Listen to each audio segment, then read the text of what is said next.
అధికారులు ఎవరికి కూడా మేము చేసే సేవల పట్ల మీకు జాలి దయ లేదా? రోడ్డు మీద పాకివాడి కన్నా హీనంగా తయారైంది మా ఉద్యోగాలు. మా ఊపిరి ఆర్టీసీ బస్సులోనే పోయేలాగుంది. ఈ జనాలతో బస్సుల్లో కొట్టుకోవడం, కండక్టర్ మీద తిరగబడ్డం, గొర్రెలాగా అరుతున్న పైకి ఎక్కువపోవడం ఏంటండి? మాకు మీరిచ్చే జీతాల కన్నా మేము ఎక్కువే కష్టపడుతున్నాం. ఒక్క పుసుక్కున గంత మాట అన్నవేందక్క? కష్టాలు పడాలే గాని కష్టాలు ఉన్నాయని చెప్పొద్దు. ఇట్లా ఫోన్ ఉంది కదా అని అన్ని మాట్లాడితే ఉద్యోగం ఊస్ట్ అవుతుంది.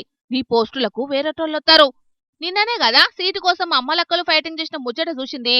ఇగి అలా ఆంధ్ర దిక్కు గీ కండక్టర్ అక్క మాకు తిప్పలైతేనే మహాప్రభో అనుకుంటా సెల్ఫీ కెమెరా ముంగట గోడెల్ల వసుకుంది. 100-150 మంది ఎక్కిన బస్సులా డ్యూటీ చేసేటట్టు లేదు. ఊపిరాడక చచ్చిపోయేటట్టే ఉన్నదని ఒక్క తీరుగా బాధెల్ల వసుకుంది. మెట్ల మీద నిల్చోవద్దు, పానాలకే పరేషానని చెప్పిన కండక్టర్ను పట్టించుకున్న పాపానే ఓతలేరట బస్ ఎక్కిన జనం. నిజమే కదా, గంతమందిలా వాళ్ళని ఎవరు పట్టించుకుంటారు చెప్పుండ్రి? ఆయన ఈసొంటి ఉద్దర పథకాలు అమలు చేసేటోళ్లకు ఆలోచన పరిజ్ఞానం ఉండదో? ఉన్నా తిప్పలు వాడేది కామన్ పబ్లికే కదా. మాకెందుకు తీయని లైట్ తీసుకొని చిల్లైతున్నారో వాళ్ళకే తెలవాలే. ఏమన్నంటే అన్నోళ్లే చెడ్డోళ్ళైతారని మస్తు ఫీల్ కాబట్టిండ్రు అటు దిక్కు టికెట్ కొని బస్ ఎక్కిన మొగళ్ళు.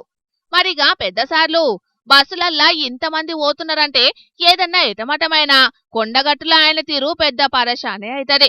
పని మీద పోయే ఆడోళ్లకు కూడా మస్తు తిప్పలైతున్నది. ఉద్దర పథకం పెడితే పెట్టిండ్రు గాని బస్సుల లెక్క ప్రకారం మందిని ఎక్కించుకోండ్రి, లేకుంటే ఆడోళ్లకు సపరేట్ బస్సులు నడుపుండ్రని అంటున్నారు ఈ ముచ్చట్ల ఇంకొంతమంది లేడీసు.